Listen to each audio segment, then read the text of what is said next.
Welcome to Icons Unplugged, sir. Thank you so much. An honor being here with all of you. I must tell you a very intriguing story that, back in the day when I was a schoolboy, my brother and I used to fight for Bangalore Times. And we always believed the king of good times was not Mr. Vijay Mallya, but Prasad Bidapa. Always there on page 3. And it was such a beautiful moment when, back in the 90s, that to look at you. And if somebody would have told me at that point of time that one fine day I'll be sitting right in front of you and there'll be a podcast with Mr. Prasad Bidapa, I would not have believed them. So one thing that, everybody in the world knows you as a fashion icon. Who's the Prasad Bidapa whom people do not know? I think my life is pretty much an open book, Faiz. It's something that is lived out in the open, so to speak. So I don't think there's anything about me that someone doesn't know, really. And I think all of us have very many different personas. We are one person in the business field. We are one person with our family. We are another person with our friends. Absolutely. So I think we've become an amalgamation of many things. So you'll have to ask them which is the Prasad Bidapa that you know. But I'm a pretty simple guy and I'm really an open book. So I don't think there's very much about me that people don't know. So. As a personality, there's a certain amount of personal branding which you have done.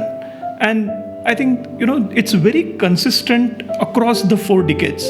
They say that, fashion itself is, they call it fast fashion. And in a world of, being so fast and where everything gets obsolete so fast, being relevant for 4 decades, that must have been crazy. How did you manage to do that? Is it all about being yourself, or is it a really carefully crafted strategy? I can't really claim that, Faiz, because you see, it's 5 decades actually, because I started so young.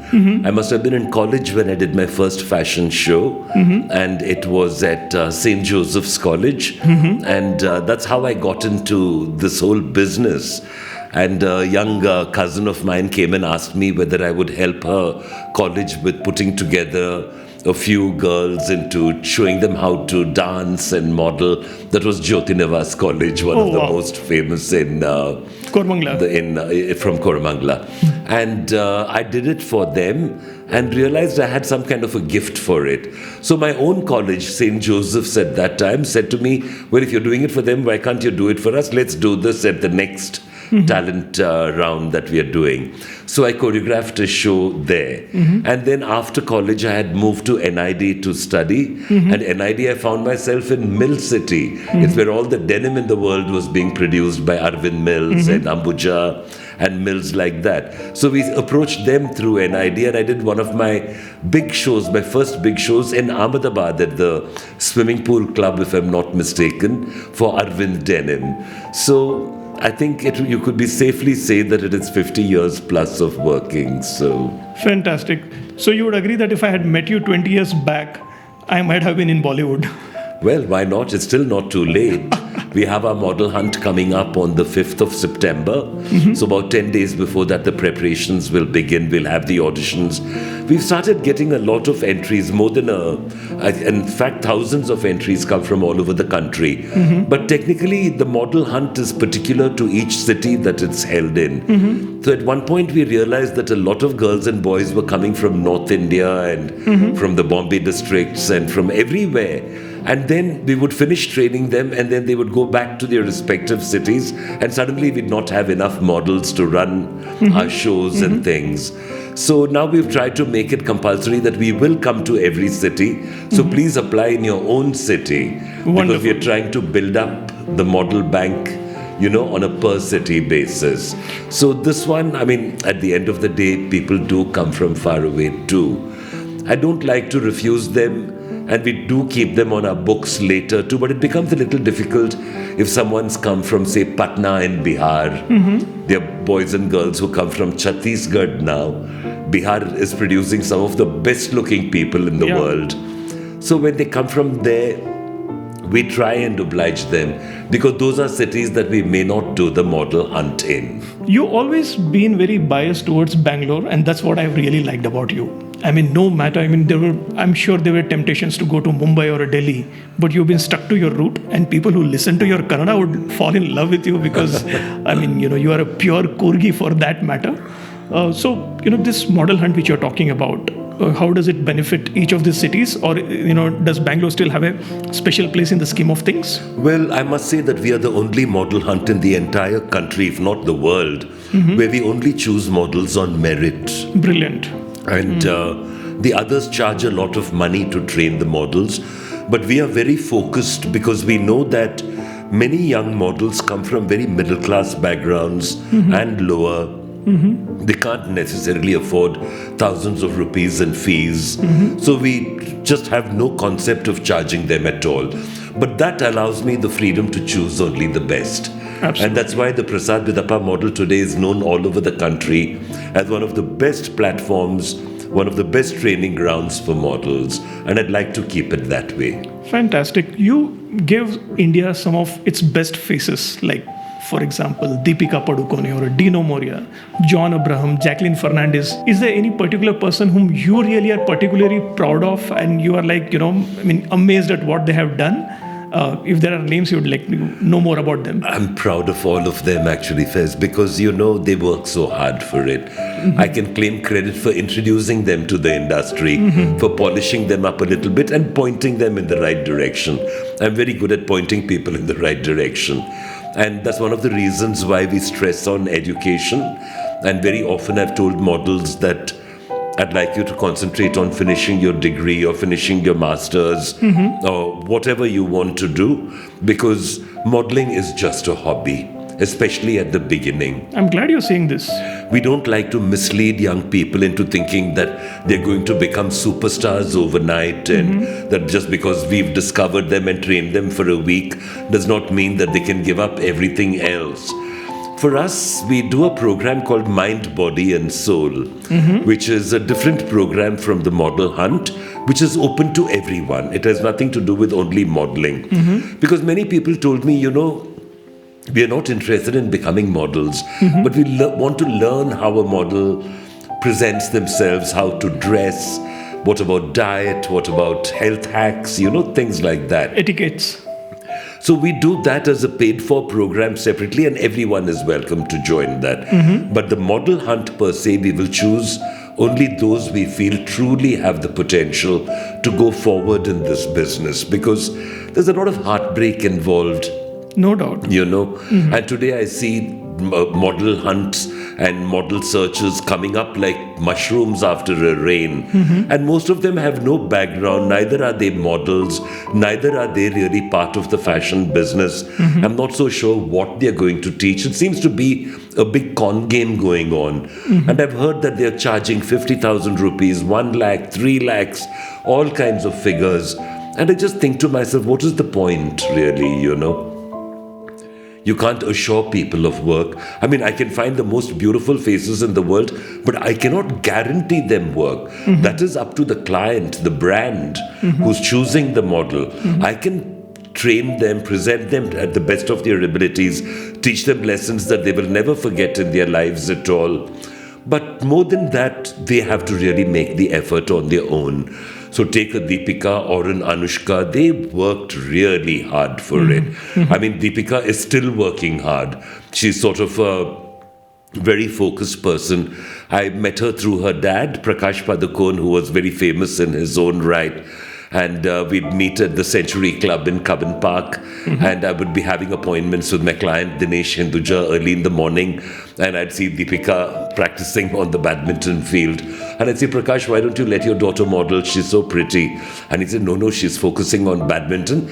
But it's her choice if she wants to do it. And then I'd ask Deepika and say, Deepika, when are you going to start? So she says, no, I'm dying to, but my dad only wants me to play baddie. But I think there came a point when Deepika realized that she had reached maybe her limit with badminton and she didn't want to go further with it. And then she started modeling with me. And she modeled in Bangalore for a couple of years, did all the big shows, started actually flying out to Bombay and Delhi to do assignments. And then finally she moved to Bombay. She continued to model in Bombay. Another 2 years, 3 years went by. And then she was lucky enough to get an audition with Farah Khan, and then fortunate enough to sign with Shah Rukh and make Om Shanti Om. And I remember seeing that film and feeling so proud of her because, it was really an amazing performance. And I rang her up the minute I came out of the theatre and I said, Deepika, you've done such a great job. I said, hats off to you. It was a difficult role and it was something that you managed to crack. And she was like saying thank you, and it was just a moment for me. Anushka came to me actually at a very early age. Her father was in the Air Force and he was stationed in Bangalore. And he came to me and he said, my daughter's a bit mad. She's crazy about modeling and she wants to be in the fashion industry, but she's only 13 years old. So he brought her across to meet me, and there was this tall, beautiful young girl at 13, 14. She was already looking so beautiful. And we started her off in a small way. During school holidays or weekends, she would come and do a little work for us. But by 16, she was a supermodel. And she was flying to do Wendell Roderick's shows in Bombay and Tarun Tehliani's shows and Sunit Verma's shows. She was basically flying all over the country.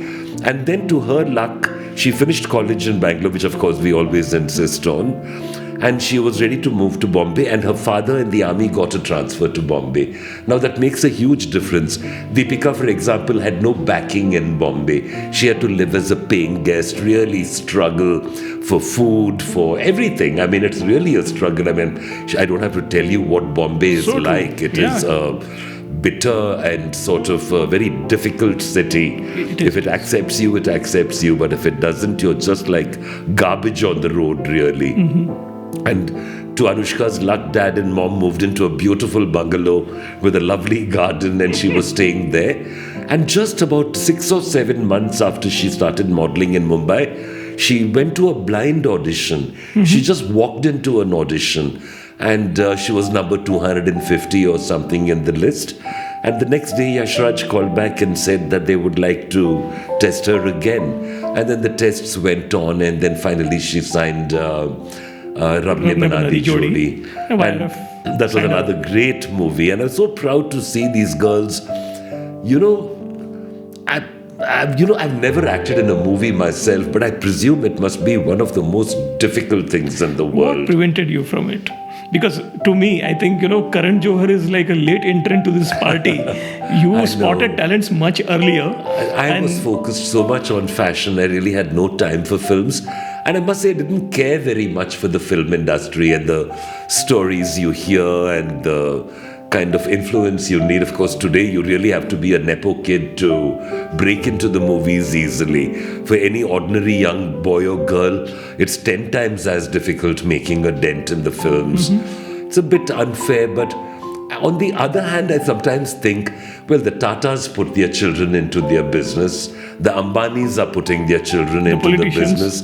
Politicians are doing it. Why not film stars? It could be a family business. If Shah Rukh Khan wants to promote his son and daughter, who are we to say anything about it? You can't lift a finger and say, oh, they are nepo kids. They've grown up in the milieu. They've seen their parents act.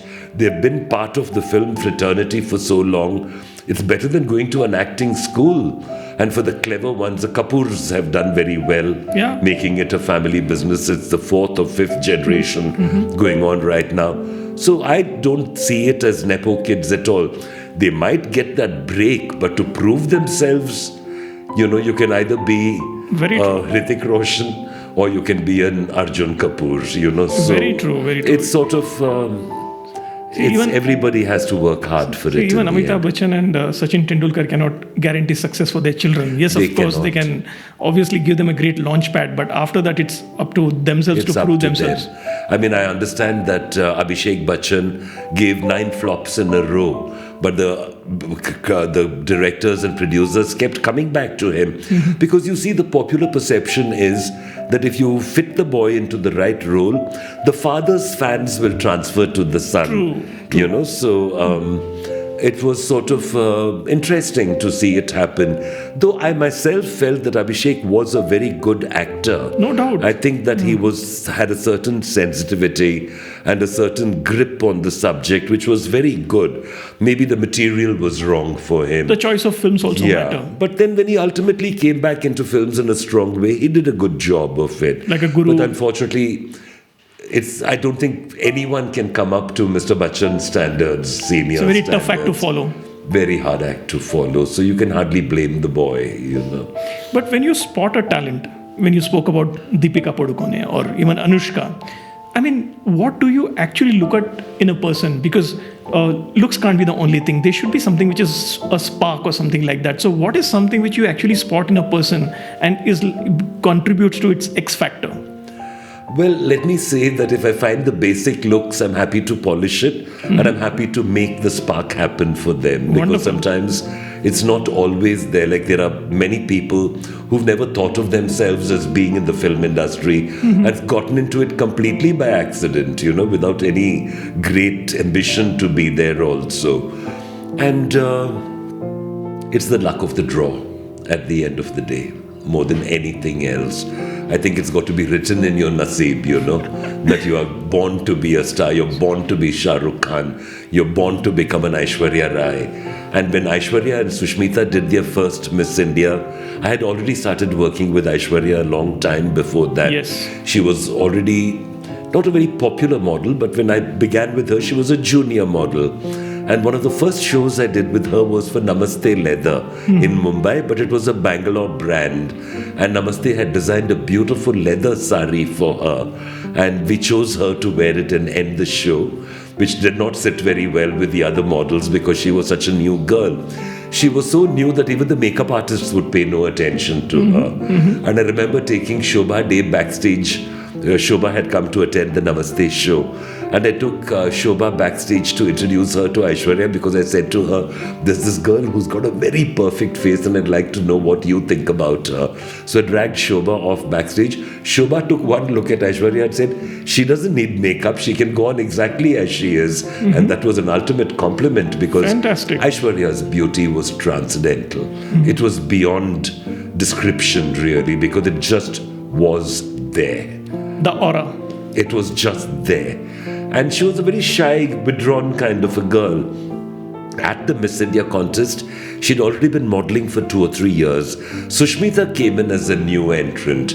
But the news had gone around that, oh, Aishwarya's definitely winning this contest. Yeah. So I think there were 30 girls in the show, and 29 of them gave up, and said Aishwarya's winning. We all know Aishwarya's winning. But one day I was sitting on the beach, the show was in Goa, and I was sitting on the beach and Sushmita came running out of the ocean like Bo Derek in 10, that film. Icons Unplugged is brought to you in association with Born Good because every icon is either born good or chooses to do good. Choose Born Good's plant-based and organic cleaning products for a cleaner office, a cleaner home, and a cleaner tomorrow.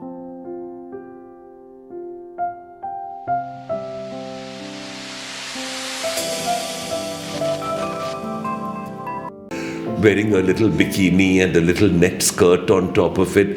And I said to her, Sushmita, are you taking this contest seriously? Because if anyone's got a chance of beating Aishwarya, it's you.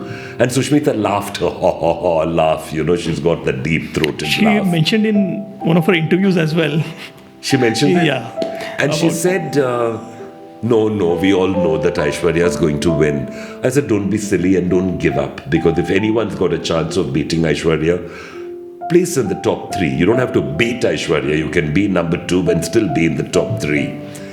And then it happened, but I think a few things went against Aishwarya. But the difference between the two girls was quite phenomenal. Aishwarya, very withdrawn, very shy, not really wanting to take part in the talent contest, but it was compulsory. You had to do the talent contest. And Aishwarya got together with 5 other girls who were also the slightly underconfident types, and they decided to perform Do Re Mi from Sound of Music, all holding hands like a bunch of schoolgirls and singing like that. And Sushmita came walking on, and she'd written a poem about womanhood or something like that.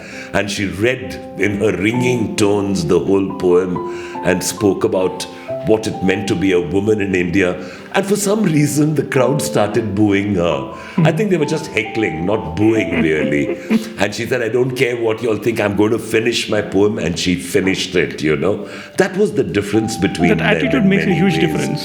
And Sushmita went on to placing at number 1. Poor Aishwarya also fell on stage as she was going back to her place after her question and answer round. I mean, there seemed to be some forces working against Aishwarya at that time. But she came second, and then she created history as Miss World. And in those days, there was actually no difference between the two contests. They could have given both of them as a number 1. But because of the contractual obligations, Miss Universe was the number 1, Miss World was number 2, and I think it was Miss Asia which was number 3 at that time. I can't quite remember. The girl who came third was a sweet girl, but she made it nowhere. She didn't really make it a hat trick. The hat trick happened much later with Priyanka Chopra, Lara Datta, and Dia Mirza. Dia Mirza. Laura Datta was also the face which you introduced to the world, I think, I was part of the Miss India bandwagon. So training Miss India was something that I just did at that time. And then I moved to training Mr. India for them. So that became my property, and I still work on Mr. India. In fact, we just had a session today for the training of the winner who's going to go for the Mr. World contest. So pageants continue. So what has been the difference after that? Because, after that, I think, probably there was a time when if any Indian would actually take a participation in any of these pageants, you would be very sure that, there will be a top 3 kind of positions. But of late, I think, is there a diminishing quality in terms of our models, or has there, the landscape has changed in terms of fashion? What has been the difference? And what is something which you feel in today's youngsters, it's something which, you feel lacking? Let's say that the climate of the pageant itself has changed. In those days, I think with less entertainment, no social media, a pageant was a big thing. Very true. When all those lovely girls from Bangalore won the Miss Bangalore title way back in the 60s and the 70s, it was a big deal. And with no social media, but it used to come in the papers, and it used to come maybe sometimes if there was television around, a little bit on TV. But no great shakes. You always read Femina for news of the Miss India contest that happened a few weeks before. They would print the pictures and the winner would be on the cover. We had Veena Sajnani from Bangalore. We had Betty Ward. We had Tasneem Fakir Mohammed. We had so many young ladies, Jennifer Webb. All of them were Miss Indias and Miss Bangalores in their own time. But the climate of the pageant has changed. It has become a divide. The pageant girl and the fashion model are now no longer the same thing. A pageant girl does a lot more drama, and she's supposed to represent her country and become a brand ambassador for the nation. Modeling is not about all that. Modeling is straightforward. Right. Your face, your body, and how much you can earn on, working for an agency or working for an advertising lot or making brand films or whatever. So I think that's what changed. The basic Indian girl and boy haven't really changed at all. We can say that, those were the days, those were the Halcyon days of great beauties like Priyanka and all. Priyanka went on to making a great Miss World career and things like that. But ultimately, what happens is that people don't take pageants very seriously anymore. And there are hundreds of these little pageants, and they're all called Miss India this or Mr. India that. And they're really more about kuch parwa nahi, It's like of no consequence at all. Because these pageant winners don't really get anywhere in their lives. At least with Femina Miss India, that they're going to get movie roles and ultimately get into films and become the Aishwaryas or the Priyankas of the next generation. But 90% of the pageants are all rubbish. And it's sad because it's also, I find, quite exploitative. And I realize and have heard that they've actually paid to win the titles, a lot of these winners. Just like a lot of movie awards as well. Like a lot of awards are also paid and scripted. Oh yes, that's an old thing, that's the thing. I think in India it is, if you can attend the award ceremony, you'll win an award. If you can't come, you don't win an award. It's as simple as that. It's not as, I don't think that India has that Oscar system, which is about the voting. the merit also. I think No, it's the Oscars are voted by the Jury. entire realm of Film Federation, which is made up of all card-carrying members of Hollywood and whatever. and it's more designed like a television show than actually an award night. That could also be the reason. Today, everything is about creating content, you see, Faiz. It's like how much content. Even a fashion show that I do today is not so much about the audience who's attending. It's more about the content it creates. That is the important thing of it. And it's one of the reasons why it's lasted so long. Because the live fashion show creates content about the product like nothing else can. It can actually sell garments off the stage, it's like that. So what do you find more challenging? Because you come from a time, you've seen both the worlds. Like when I spoke to you about Bangalore Times, today, at that time, there was no social media and still you could develop a brand like Prasad Bidapa. Today, with all these social media channels, so many handles, what do you find it more challenging? A time when you have this or a time when you didn't have this? Well, let's say that at the beginning of my career, publicity came from a few mentions in newspapers or local magazines or Femina or whichever publication was happening around that time. I think, but mine was very carefully built up brick by brick.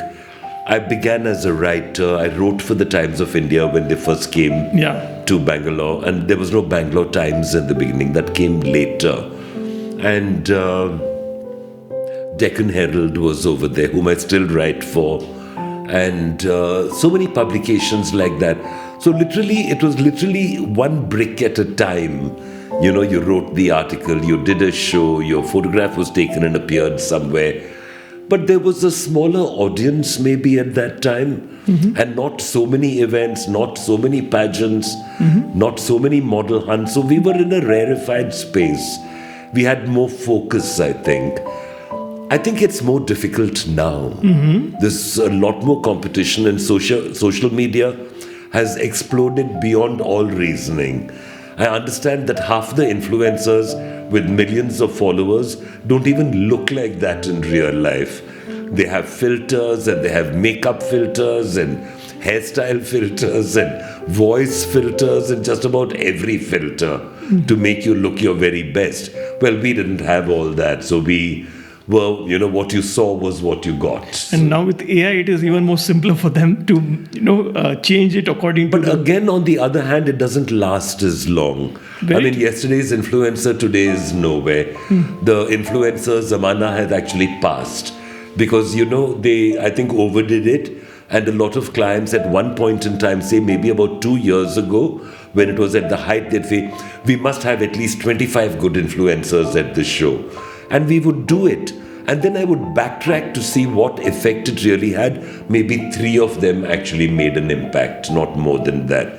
Today, the thinking is, let's not have influencers at all. Let it be more organic. Let it be more real. Today, the generation of the micro-influencer has come in. So someone with a following of 10,000 could actually be speaking to 10,000 very good people, whereas someone who has 1 million either has a robotic following or a rubbish following, who make no difference to the brand or the product. So authenticity matters at the end of the day. And authenticity matters, reality matters to a great deal, and honesty matters most, I think. But I think the shelf life, not to sound patronizing to you, there can't be another Prasad Bidapa now.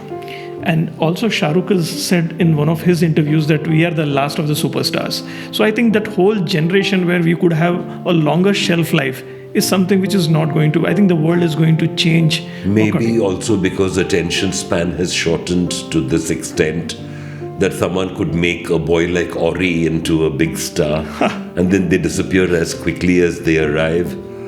So I don't know, it's sort of maybe there will be a new challenge, maybe a new way of looking at things, that tomorrow's superstars might actually be people who are very savvy with social media and know how to go after a real audience instead of a manufactured audience. People who know, but there still are people. Look at the cockroach party, for example. So interesting. It suddenly just blew up out of nowhere. and beat in numbers of followers. They beat the BJP. I mean, what Talk more about is it, there to say than yeah. that, you know? Of course, the BJP countered and said, oh, that they are all foreign influences and they've done this and they've done that to buy this and buy that. But I think it's just, India is that kind of a country, you know? We look at something and we will follow if we feel that it is the right thing to do at the right time, mainly to redress the balance, to make people feel you're not getting away with everything, that there will be some comeuppance, there will be some call to, you know, explain yourself. So I feel that there is a lot more accountability at this point. That was right from the time from Gandhiji, if you were to look at it, right? I think we always like disruption in some way or the other. But if I were to ask you that, you know, from an industry which has given you so much, it can also be brutal to a lot of people in terms of, you know, like you yourself spoke about exploitation and stuff like that. And I've also, you know, managed to speak to a lot of models, and, you know, generally the perception is that yes, the industry is quite brutal. What is your take on this? Every industry is brutal. I don't think that the medical industry is any less brutal than anything else. So true. I mean, it brutalizes the student, the young doctor. They have no time for themselves, and there can be exploitation across corporate worlds, across everywhere. The fashion industry is no different, really. Maybe it's a higher incidence because good-looking people get hit on more. You know, so maybe the proportion is higher of having good-looking models than good-looking doctors. But from what I hear, because a lot of my models also come from these professions, they say that it exists everywhere. There's always someone on the make, someone trying to hit on you, someone trying to get into your pants. It exists. You can't deny it, you know. And I think it exists across all boards, you know, like in the corporate world. I mean, today I was reading some horrendous story about religious conversions within a corporate and pressure being put on the girls to sleep with various men.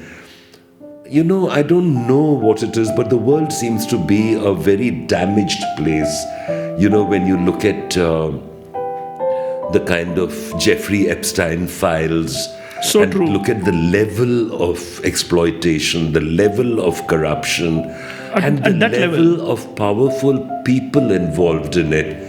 You just think, what is the hope for this world? You know, it was very disillusioning in many ways. See, many people accuse the fashion industry of being exploitative and saying that you can't get ahead if you don't sleep around. It is completely untrue. You know, there are people who exploit, like in every other business, there are people who exploit and bring a bad name to the industry. But at the end of the day, however much you try to push someone, you cannot push them until the market wants them, you know. So I know many people who've never compromised in their lives, never gone the route of sleeping around to get a role in a film or a TVC or anything like that. And unfortunately, the ones who seem to be willing to do it are the ones who really have no hope of making it in the industry, which is why they fall back on their sexuality or their bodies and try and sell it to try and get ahead.